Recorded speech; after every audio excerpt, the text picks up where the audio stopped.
Olá, bem-vindo ao canal Mormonismo Sem Censura. Meu nome é Marcelo Ribeiro e estou aqui para ajudar você a conhecer mais sobre a história, a doutrina e as práticas da Igreja de Jesus Cristo dos Santos dos Últimos Dias.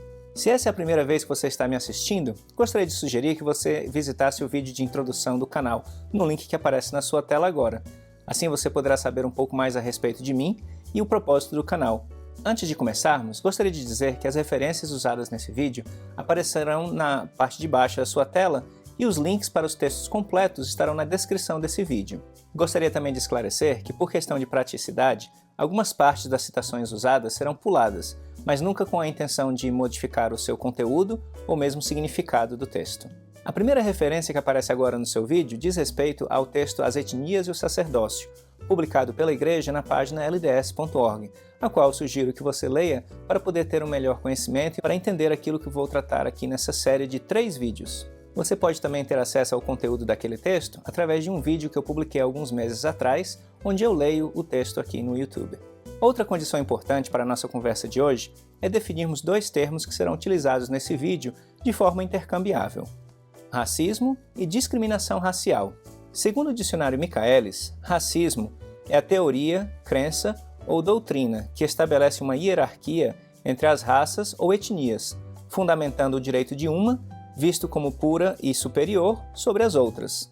O dicionário Merriam-Webster acrescenta a essa definição o termo discriminação racial.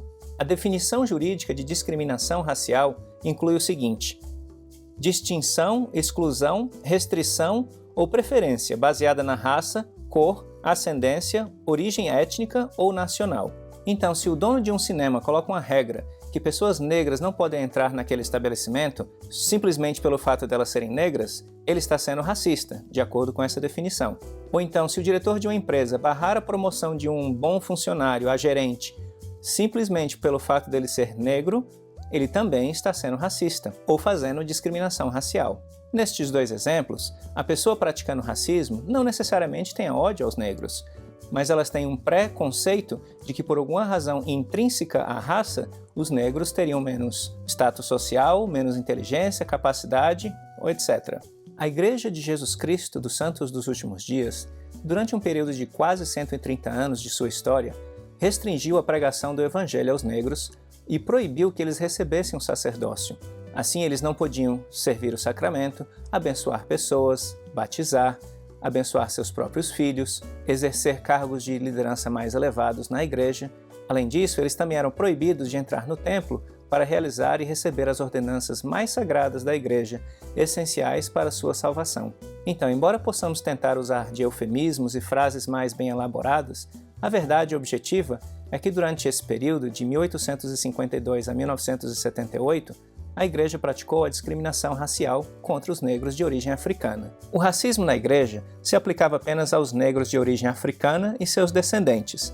Negros e pardos de outras origens, assim como as ilhas do Pacífico, não sofriam esse tipo de discriminação. Contudo, neste vídeo, por questão de praticidade, me referirei aos negros africanos e seus descendentes apenas como negros. Agora, a informação que muita gente desconhece é como foi que começou essa discriminação na Igreja. Pouco tempo após o meu batismo, em 1994, eu lembro de ter ouvido alguma coisa por alto a respeito do sacerdócio e os negros.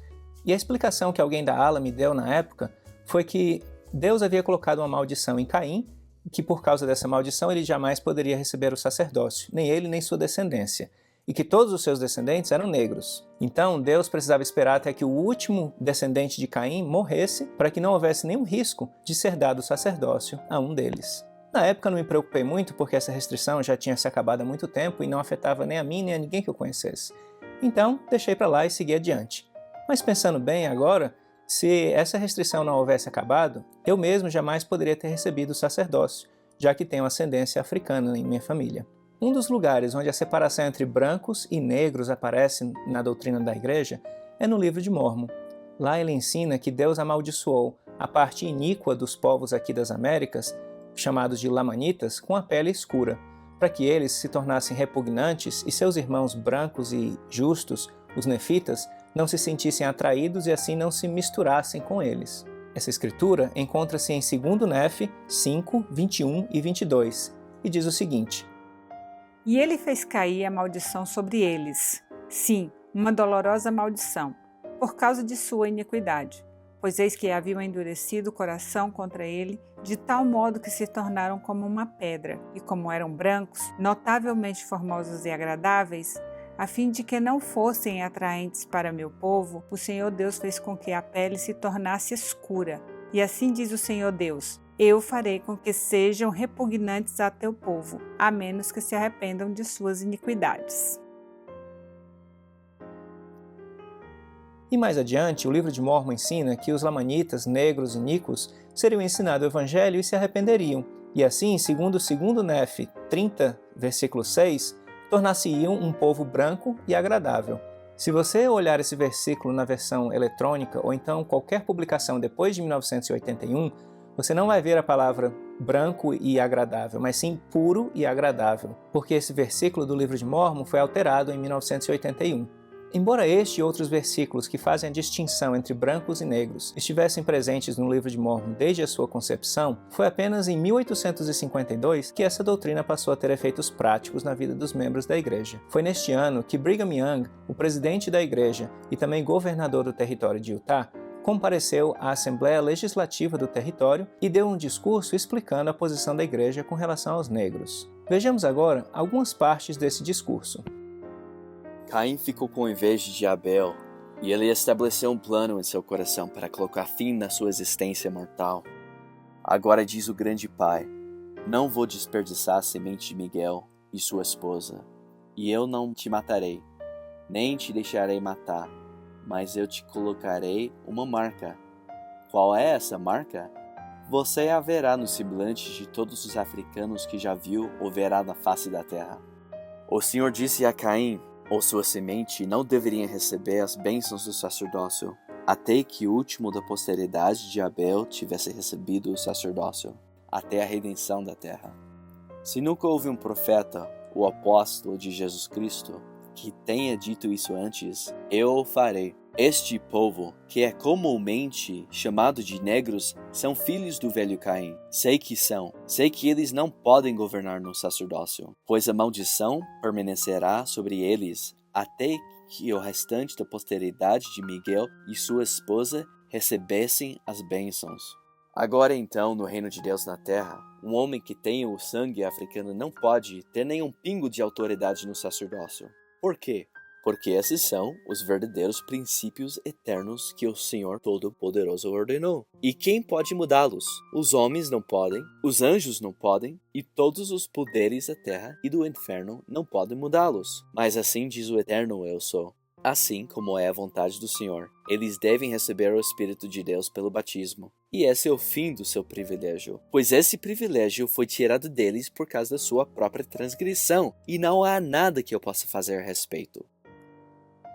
Precisamos lembrar que aquela era uma época onde a escravidão ainda era presente nos Estados Unidos e grandes lutas ainda estavam para ser travadas nesse sentido. Então, Brigham Young deixou bem clara qual era a posição da igreja com relação aos negros e ensinou que a maldição que eles haviam recebido era um desígnio de Deus e, segundo Brigham Young, um princípio eterno e verdadeiro. Ele ensinou que os negros eram descendentes de Caim e que eles não receberiam sacerdócio até que toda a descendência de Abel, ou seja, os não negros, houvessem recebido tais bênçãos. Brigham Young não parou por aí. Ele continuou em seu discurso explicando a importância da proibição do casamento interracial entre brancos e negros. Vejamos o que ele disse. Mas deixe-me dizer mais. Se eu deixar minha semente se misturar com a semente de Caim, trarei a maldição sobre mim e minha descendência. Colheremos as mesmas recompensas de Caim. Se um homem, em um momento de fraqueza, cometesse tal transgressão e ao se arrepender dissesse: cortem minha cabeça e matem a mim, a mulher e a criança, isso faria muito para expiar pelo seu pecado, para que eles pudessem ser salvos com seus irmãos. No dia em que consentirmos com a miscigenação de nossa semente com a semente de Caim, o sacerdócio será retirado e a igreja será destruída. Por isso não consentirei em nenhum momento que um africano tenha poder sobre mim ou os irmãos com relação à igreja ou ao governo. Acho que já disse o suficiente a esse respeito. Tenho-lhes dado os princípios verdadeiros e a doutrina com relação a dar direitos iguais aos negros. Minha voz será sempre contra. Alguns apologistas vão tentar defender que nessa ocasião Brigham Young estava falando como homem e não como profeta. E mesmo ele tendo declarado que esses eram princípios e a doutrina da igreja, vão tentar dizer que essas restrições impostas aos negros não eram doutrina, mas sim práticas administrativas da igreja. Outros vão tentar dizer que esse foi um incidente isolado e que era a opinião apenas de Brigham Young. Contudo, após a morte de Brigham Young, vários outros profetas e apóstolos da igreja ensinaram a doutrina da inferioridade da raça negra e declararam que essa era a vontade de Deus. O presidente John Taylor, que foi o terceiro presidente da igreja logo após Brigham Young, disse que os negros haviam sobrevivido ao dilúvio para que, abre aspas, assim como Deus tinha representação sobre a terra, era necessário que o diabo também a tivesse. Então, segundo o presidente da igreja, os negros eram representantes de Satanás aqui na Terra. O presidente Joseph Fielding Smith, que foi o 10º presidente da igreja, disse o seguinte: por causa da iniquidade, Caim se tornou o pai de uma raça inferior, amaldiçoada, com a pele negra. Aqui temos o presidente da igreja reforçando a ideia de os negros serem uma raça amaldiçoada. Na Conferência Geral de 1939, o apóstolo George F. Richards explica que os negros eram uma raça desafortunada, primeiro por terem recebido a maldição com a pele negra, mas muito mais porque eles não tinham o direito de entrar nos templos e receber as ordenanças sagradas em preparação para entrar no reino celestial e receber toda a glória de Deus. A razão, ele explica, é porque os espíritos que habitam os corpos dos negros na batalha nos céus não foram espíritos tão valentes quanto aqueles que hoje habitam corpos brancos. Em 1961, em meio à luta pelos direitos civis e a igualdade nos Estados Unidos, um membro da igreja estava servindo como ministro da Agricultura e do Interior. O ministro Stuart Udall escreveu para a primeira presidência da igreja, expressando suas preocupações com relação à percepção que a sociedade americana tinha da igreja como racista. A primeira presidência respondeu a essa carta. Eis aqui alguns trechos dessa resposta. Caro ministro Udall, a atitude da igreja com referência aos negros continua como sempre foi. Não é uma questão de prática administrativa, mas um mandamento do Senhor, no qual é fundada a doutrina da igreja desde os dias de sua organização. No que diz respeito aos negros, eles podem se tornar membros da igreja, mas não podem, neste momento, receber o sacerdócio. Eles descerão ao túmulo nessa condição. E quando todos os outros filhos de Deus tiverem recebido suas bênçãos no santo sacerdócio, então aquela maldição será removida da semente de Caim, e eles finalmente possuirão o sacerdócio, e receberão todas as bênçãos que são agora garantidas a nós. Desde os dias do profeta Joseph Smith até agora, tem sido a doutrina da igreja, nunca questionada por qualquer líder da igreja, que os negros não têm o direito de receber a plenitude das bênçãos do Evangelho. Além do mais, suas ideias, como as entendemos, parecem contemplar o casamento interracial entre negros e brancos. Um conceito que até aqui tem sido considerado mais repugnante para a maioria das pessoas de bom senso, desde os patriarcas até hoje. Não ignoramos o fato que existe uma tendência cada vez maior, especialmente entre os educadores, em incentivar a quebra das barreiras no que consiste ao casamento interracial entre brancos e negros, mas isso não é sancionado pela Igreja e é contrária à sua doutrina. Gentilmente, agradecemos por seu interesse, uma vez mais. Seus irmãos na fé, Hayden D. Moyle e Hyun B. Brown.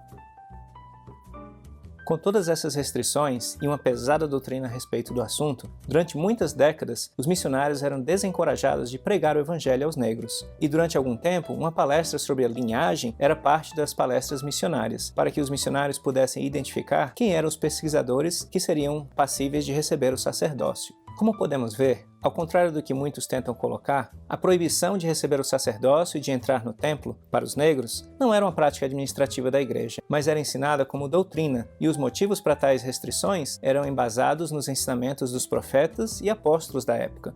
O texto As Etnias e o Sacerdócio, publicado pela Igreja, traz informações importantes sobre essa prática discriminatória e explica de forma extensiva que a Igreja foi estabelecida num período de grande divisão racial e preconceito dentro dos Estados Unidos. Tal preconceito influenciou grandemente muitos aspectos da vida dos americanos, inclusive o aspecto religioso. Gostaria também de chamar a atenção para o fato curioso de que o texto não traz em momento algum a declaração de que tal proibição para o sacerdócio e o templo para os negros tenha sido fruto de revelação.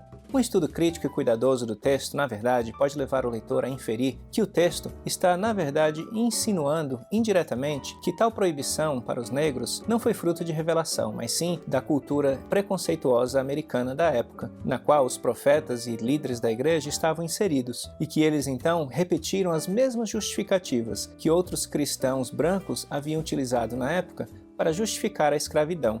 Contudo, como nenhum texto da igreja, nem mesmo os líderes atuais, afirmem categoricamente este fato, cabe a cada um de nós estudar as evidências em nossa mente, em nosso coração, e orar e perguntar a Deus se ele foi realmente a fonte da discriminação feita contra os negros durante esses 130 anos na igreja, ou se essas foram doutrinas de homens ensinadas com as Escrituras. Felizmente, hoje, não existe mais essa discriminação ou racismo na igreja.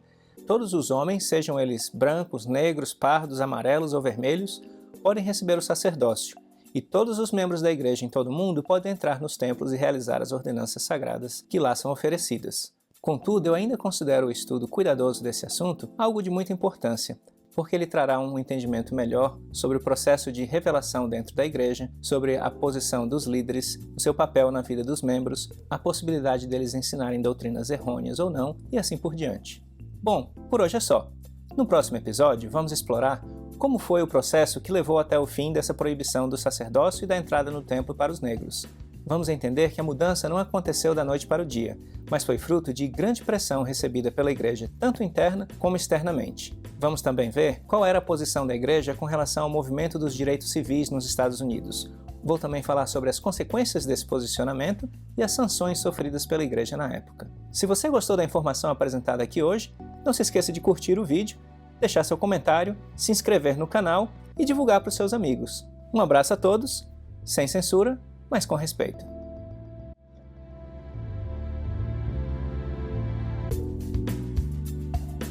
Se você gostou da leitura, lembre-se de curtir o vídeo, inscrever-se no canal e deixar seu comentário. Para mais vídeos como este, veja um dos links que aparece na sua tela agora ou visite o canal Mormonismo Sem Censura.